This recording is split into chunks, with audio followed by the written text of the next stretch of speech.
The headline that goes viral is rarely the headline that gets corrected. The claim spreads fast, the update travels slowly, and most people never see it. In this video, I'll walk through the clear timeline of how corrections happen, why they don't go viral, and how to protect yourself from repeating a story that has already changed. We're doing this in 5 parts. Part 1, the pattern in plain language. Part 2, the timeline stage where the claim is published. Part 3, how it spreads and becomes certainty.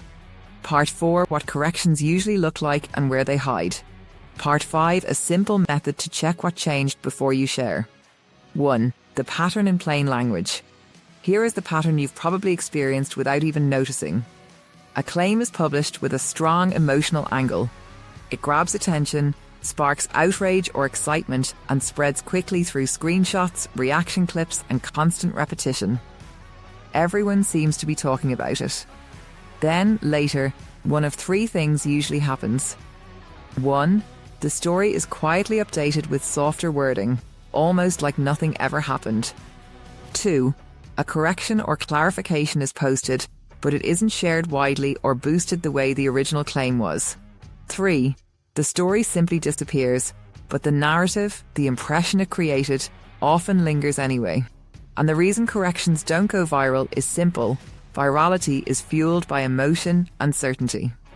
Corrections, on the other hand, require attention, patience, and sometimes admitting we reacted too quickly or shared something prematurely.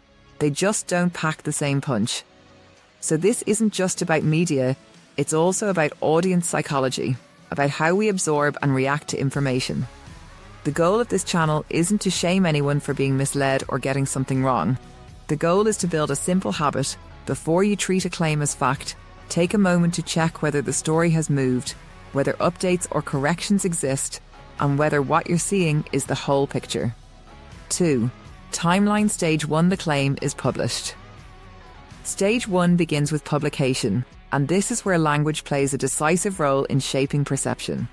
From the very first moment a story appears, the words chosen can give the impression of authority and certainty, even when the underlying evidence is thin or the reporting is cautious. Headlines often employ phrases like reported, revealed, insiders say, sources claim, or exclusive to create a sense of immediacy and access. These words suggest inside knowledge and authority, implying that the information is verified, even if the article itself contains hedges, qualifications, or disclaimers. The tension between headline and substance is crucial. Many readers skim only the headline or the first few lines of an article, and in that moment, the headline can become the story in their minds. A carefully crafted headline can frame the narrative before anyone engages with the actual content. Even when the body of the article is measured and cautious, the headline often carries the weight of certainty in the public's perception. In effect, the narrative is born at the moment of publication, shaped not just by facts, but by the framing, language, and implied authority. Stage 1 is therefore the genesis of how a story is received and understood. It is where claims are introduced to the audience and where initial impressions are formed. The subtle choices in phrasing, emphasis, and headline design can set the stage for how the story will circulate, how it will be interpreted, and how it will gain traction online. Even a single word, revealed versus reported, for example, can shift the perception of legitimacy and insider access. One practical skill emerges from this stage: always distinguish between what a headline implies and what the article actually states. Headlines are designed to capture attention, often at the expense of nuance. The claims in the body of the article may be qualified, sourced cautiously, or explicitly unverified. By paying attention to the difference between the headline's implied certainty and the article's actual content, a reader or viewer can start to separate initial perception from evidence. This simple habit is foundational for media literacy because it slows down the story and creates space for critical evaluation before accepting a narrative as fact. Stage 1 is the moment when the story enters public consciousness, and the framing in headlines and opening lines can define the narrative before verification or analysis occurs. Recognizing the gap between implication and evidence is the first step in resisting oversimplified or misleading portrayals and understanding how narratives are manufactured from the very beginning. 3. Timeline Stage 2, the spread and repetition.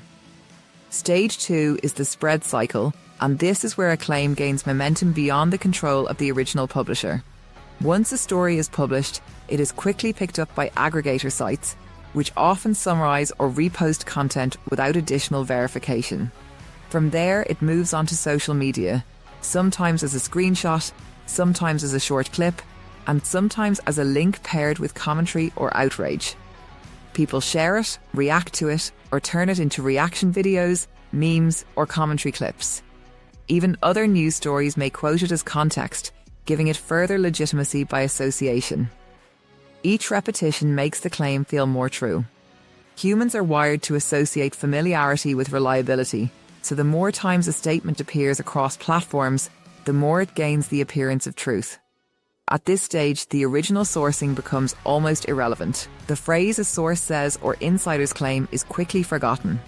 Instead, people start to say, "Everyone is talking about this," treating the viral spread itself as evidence. The story no longer relies on named sources. Its reach and repetition become the source of perceived credibility. This is the precise moment when a claim transforms into viral certainty. It is no longer just a report or an assertion, it becomes part of social perception, amplified and reinforced by repetition, attention, and emotional investment. Accuracy is most vulnerable here because speed, engagement, and social proof outweigh careful evaluation. If you care about accuracy, the critical intervention point is slowing down right at this stage. Not every claim circulating is false, but this is where unverified, incomplete, or misleading information becomes socially sticky. By pausing, checking sources, and distinguishing between repetition and verification, you can prevent an untested claim from solidifying into assumed truth. Understanding the spread cycle is essential to see how misinformation moves, why it feels credible, and how it can persist even after the facts are clarified. 4. Timeline Stage 3, the correction or update. Stage 3 is the part of the news cycle that most people never see, the correction.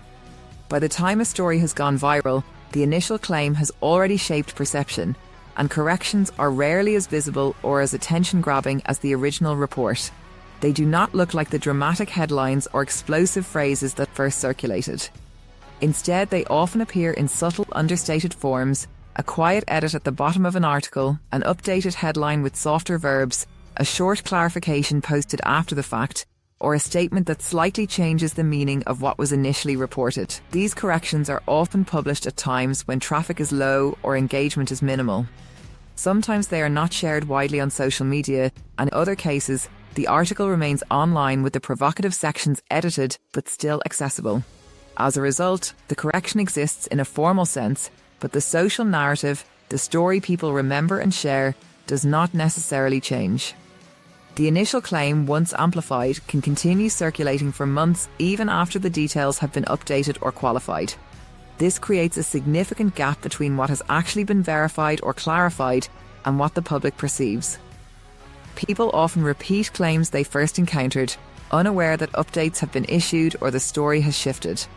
The original impression lingers because virality rewards speed and emotion, not nuance or accuracy. The calm takeaway from Stage 3 is clear: accuracy is not just about asking whether a claim is true. It also requires asking whether the story has been updated, clarified, or corrected. This step is crucial because it reminds us that the media landscape is dynamic. A claim may have been true in its reported form, partially true, or misinterpreted, and the record may have changed after publication. Checking for updates, edits, and corrections ensures you are working with the most complete and reliable version of events, rather than relying on the version that went viral first. Stage 3 highlights the invisibility of corrections and the persistence of initial narratives. Understanding this stage is key to becoming a thoughtful consumer of news and resisting the misleading sense of certainty that spreads through rapid sharing and emotional amplification. 5. Why corrections do not travel and what to do. Corrections do not travel for 3 reasons. 1. They are less emotional. 2. They don't reward identity or outrage. 3. They require people to admit they might have been misled. So how do you protect yourself? Here is the method. Step 1. Pause before sharing. If a claim triggers strong emotion, that's your cue to slow down. Step 2, trace it back. Find the original source, not the screenshot, not the reaction clip. Step 3, look for update language. Updated, corrected, clarified. Editor's note, we have amended. Step 4, check multiple sources. If the claim is real and important, you will usually see careful outlets confirm it. Step 5, separate 3 things. Claim, evidence, outcome. This is how you stay calm in a loud information ecosystem. And this is why this channel exists. We follow the story from claim to context to record. The viral claim is stage 1. Repetition and certainty is stage 2. Corrections and quiet edits are stage 3. And if you only consume stage 1 and stage 2, you will walk around repeating stories that have already changed. So, the habit is simple. Before you share, check what changed. If you want more calm timelines like this, subscribe and check the Clear Timeline playlist. And comment with a story you've seen shift over time, and I'll map how the narrative changed, step by step.